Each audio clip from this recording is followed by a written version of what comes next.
नमस्कार सभी को। एग्जाम हो गया है और एग्जाम को हुए एग्जैक्टली एक सप्ताह हो गया। मेरे ख्याल नहीं, एक सप्ताह से ज्यादा ही हो गया। सॉरी, मैं एक दिन लेट हूँ। मेरा टारगेट ये था कि मैं एक सप्ताह में आप लोगों को एक लेक्चर बना के दे दूं। आशा करता हूँ सभी लोगों ने रेस्ट बहुत अच्छे से ले लिया होगा। 20-21, आज 29 तारीख है। तो एक सप्ताह का पूरा रेस्ट मिल चुका है मेरे ख्याल से। मंडे को संडे तक आपका था एग्जाम। मंडे को भी एग्जाम था 20-21 को, और फिर उसके बाद मंडे आज कल खत्म हो गया। आज ट्यूसडे है। सवाल जो मेरे पास पिछले सप्ताह भर में आए हैं कि सर अब एग्जाम हो गया, अब क्या। बहुत इंटरेस्टिंग सवाल है। और एक्चुअली इंटरेस्टिंग इसलिए हो जाता है क्योंकि जून में यूपीएससी का भी पेपर आने वाला है। साथ ही साथ आरपीएससी ने जिस गति से ये मेंस का एग्जाम कराया, तो इससे और जो issues, in the sense issues भी नहीं, स्पेकुलेशंस जो उभर के आ रही है, वो भी दो तीन चीजें ऐसी हैं कि ये सवाल लाजमी है, होना चाहिए। देखो, आ, इसका सीधा सीधा जवाब मैं दे देता हूं तुम्हें कि जिसको भी लगता है कि वो रेस में, भाई कुछ लोगों को पता ही होता है कि हमारा पेपर अच्छा नहीं हुआ, साफ साफ सी बात है।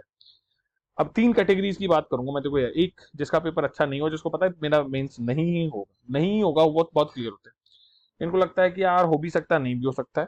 जिनको लगता है कंप्लीटली हो सकता है। ये तीन कैटेगरी तो इस हिसाब से होगी। एक दूसरी कैटेगरी है वो लोग जो यूपीएससी दे रहे हैं इस बार प्री, और वो लोग जो यूपीएससी नहीं दे रहे हैं। तो इन पांच कैटेगरीज में अपन डिवाइड करके, मतलब दो सेगमेंट हो गए, दो तरीके से डिवाइड किया अपन ने। एक में तीन तरीके, एक में दो तरीके के सेगमेंट है, तो इन दोनों पे अपन बात करेंगे।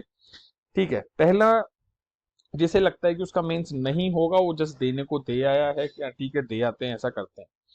उनके लिए मेरी सलाह है कि हमारे यहाँ अभी सेक्रेटरी साहब आए थे, अटल सर हैं, आईएएस हैं। रीपा में एक उनका मतलब लेक्चर था। तो जो चर्चा के दौरान हमारा अंदाजा लगा उसमें यही था कि RPSC government, they are very मतलब keen to do things on time. Exam वगैरह जो भी प्रोसेस है वो उन सभी चीजों को समय पे कराना चाहते हैं। तो इट शोज कि दे आर इंटरेस्टेड। और ये तो हमने इस बार देख लिया कि मेंस का एग्जाम इतनी गति से, और मेंस का एग्जाम नहीं, प्री मेंस का एग्जाम 5 महीने में करा लेना। ठीक है। और 5 महीने में अगर पूरी ड्यूरेशन की बात करूं तो अगस्त, सितंबर, अक्टूबर, नवंबर, दिसंबर, जनवरी, फरवरी, मार्च, ये पूरा ड्यूरेशन हुआ है अभी। ठीक है। तो ये कैलेंडर ईयर बोला जाता है, इसको कैलेंडर ईयर बोल सकते हैं आप, कि अगस्त से स्टार्ट हुआ, और if they want to complete it by August, it is possible. March का एग्जाम है, तो अगर ये चाहें तो मई एंड तक रिजल्ट निकाल सकते हैं। 2 महीने का टाइम सफिशियंट होता है। और मई में निकाल के फिर ये जून थर्ड वीक से इंटरव्यू शुरू कर सकते हैं। मैं नहीं कह रहा करेंगे, कर सकते हैं, ये संभावना, ये एक साइकिल है। और फिर उसके बाद इंटरव्यू ये जून में अगर शुरू करते हैं तो मैक्सिमम अगस्त एंड तक इंटरव्यू चलेंगे। अगर सब कुछ ठीक रहा, कोई कोविड या ऐसा कोई इशू नहीं है, तो अगस्त एंड तक आएगा। और फिर उसके बाद सितंबर में रिजल्ट। तो आप ये देखिए, एक ईयर, सिंगल ईयर में इन्होंने कंप्लीट साइकिल शुरू किया। और फिर उसके बाद ये नेक्स्ट वैकेंसी। तो मैंने एक अंदाजा है ये साइकिल का, अगर ये बिल्कुल परफेक्ट पेस पे चलते हैं। देखो यहाँ पे क्या है टर्म, परफेक्ट पेस।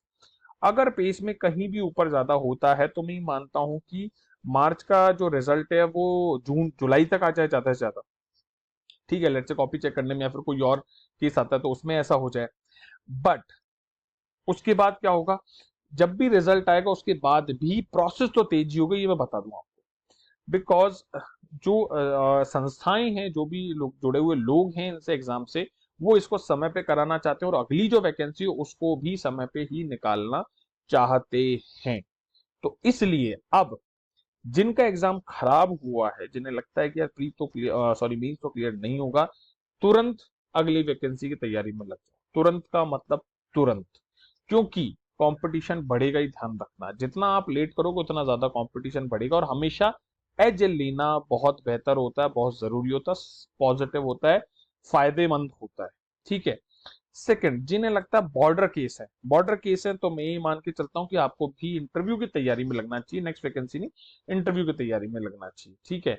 और थर्ड केस है जिन्हें लगता है कि नहीं यार हमारा मेंस अच्छा है, उन्हें तुरंत इंटरव्यू की तैयारी में लगना चाहिए। एक सप्ताह का रेस्ट ले लिया, बहुत बढ़िया। अब इंटरव्यू की तैयारी के लिए क्या करना है, तो अभी छोटा सा हिंट देता हूं कि भाई सब्जेक्ट तो आप अच्छे से अभी पढ़ चुके हो, लेकिन आपने करंट अफेयर्स मेरे ख्याल से उतना अच्छे से नहीं पढ़ा होगा। इंटरव्यू की तैयारी के लिए, इंटरव्यू की तैयारी कैसे करनी है, नेक्स्ट संडे को एक प्रॉपर वीडियो बनाऊंगा कि ये 15-20 मिनट का, थोड़ा सा वो लेंथी हो सकता है मैं दो पार्ट में बनाऊं, कि ये पर्टिकुलर चीजें जो हैं आपको अपनी हमेशा ही अच्छी रखनी ही चाहिए।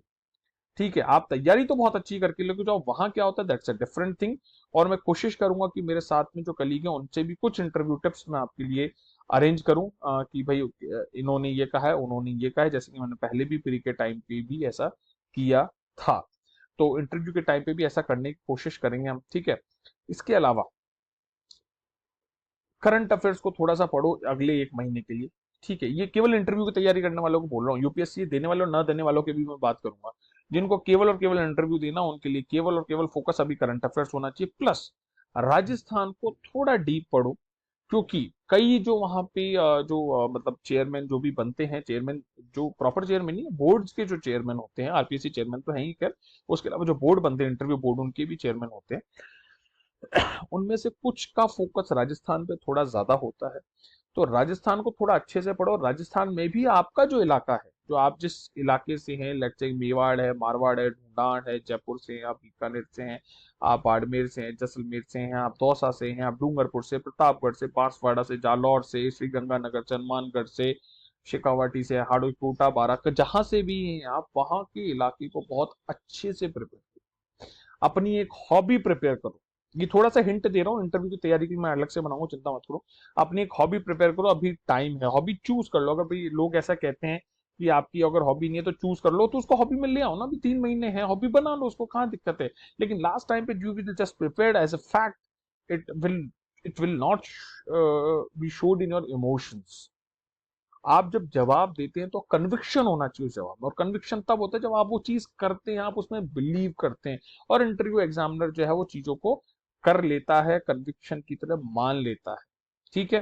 तो ये चीज हो गई उनकी, तो अभी इतना सा करो, बाकी चीजें हम इंटरव्यू के लिए बताएंगे। अब बात आती है यूपीएससी देने वालों की और न देने वालों की। न देने वालों के लिए तो सेम प्रोसीजर है कि भाई आप अपने इंटरव्यू की तैयारी में लग जाओ, ठीक है। देने वाले, देखो, जहां तक मुझे याद आ रहा है यूपीएससी का एग्जाम 5 जून को ही है। टुडे इज 30th मार्च, और sorry 29th March. April and में ये 2 महीने हैं आपके पास। मेरा सजेशन ये है कि आप अपना फोकस थोड़ा सा प्री पे रखें, लेकिन प्री पे क्योंकि आप अपने बाकी सब्जेक्ट बहुत अच्छे से पढ़ चुके हैं, जैसे मैं मानता हूँ कि आपने हिस्ट्री, ज्योग्राफी, पॉलिटी, इकोनॉमिक्स ये बहुत अच्छे से पढ़ा हुआ होगा। लेकिन कहीं ना कहीं आपको यूपीएससी लेवल का करंट जो है वो थोड़ा छूटा हुआ होगा। जो मेरा अनुभव अभी तक के एग्जाम का कह रहा है यूपीएससी को, ये है कि थोड़ा करंट को अच्छे से पूछ रहे हैं वो, और करंट में भी क्या है, पिछले साल के करंट के साथ साथ पिछले पिछले 2 साल के करंट को आप थोड़ा अच्छे से पढ़ो, रिवाइज करो उसको बार बार, ठीक है। अभी तक आपने जो यूपीएससी के लिए करंट पढ़ा बहुत अच्छी बात है, लेकिन यूपीएससी का करंट थोड़ा डीप लेवल का आता है, सतही ही लेवल का नहीं आता। आजकल वो लेवल 2 और लेवल 3 पे जाके भी सवाल पूछ रहे हैं, ठीक है। तो वहां वो करंट आपको कवर करना जरूरी है और अच्छा भी है, ठीक है। इसके अलावा मैं बात कहूंगा कि आप टेस्ट सीरीज अच्छे से दो। यूपीएससी जो इस बार देना है वो टेस्ट पेपर उठाओ, जितने ज्यादा क्वेश्चन करोगे उतना ज्यादा बेहतर होगा। और सब्जेक्ट आपके हो गए तो ये करंट अफेयर्स, लेट्स से कि इंटरव्यू के प्रोसेस में मानता हूँ कि सेकंड वीक या थर्ड वीक ऑफ जून से शुरू हो जाती है, ठीक है।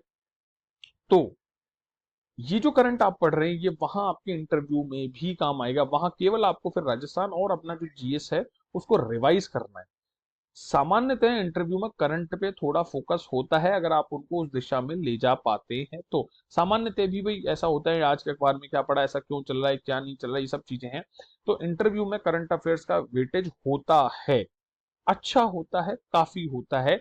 और इसके साथ साथ ऐसा है कि आप अपने जवाबों में कितना करंट को इंक्लूड कर पाते हो, कितना आप उसको रिलेट कर पाते हो अपनी जो जीएस की, अपने पढ़ाई की, जनरल स्टडीज की, वो आपकी जो आंसर्स हैं उनको और ज्यादा बेहतर तरीके से सामने वाले तक ले जा पाता है। उसे बिलीव होता है कि हाँ यार, ये बच्चा जो है, स्टूडेंट जो है, कैंडिडेट जो है, चीजों को रिलेट करके पढ़ता है, अवेयर है अपनी सोसाइटी से, क्या चल रहा है क्या नहीं चल रहा है, ठीक है। तो आप अभी थोड़ा फोकस करंट पे करें, क्योंकि मेरा ऐसा समझ गया था जो आरपीएससी मेंस दे रहे थे उन्होंने करंट को बहुत अच्छे से नहीं पढ़ा, क्योंकि यहाँ करंट इतना ज्यादा नहीं आता है, ठीक है।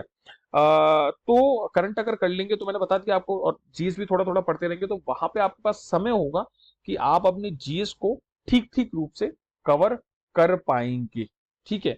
तो आज ये छोटा सा है, और बाकी अंत में ये कहूंगा कि यार बहुत अच्छी लड़ाई लड़ी तुम लोगों ने। मैं खुद मतलब अगर ये सिस्टम देखूं तो इट वाज वेरी टफ।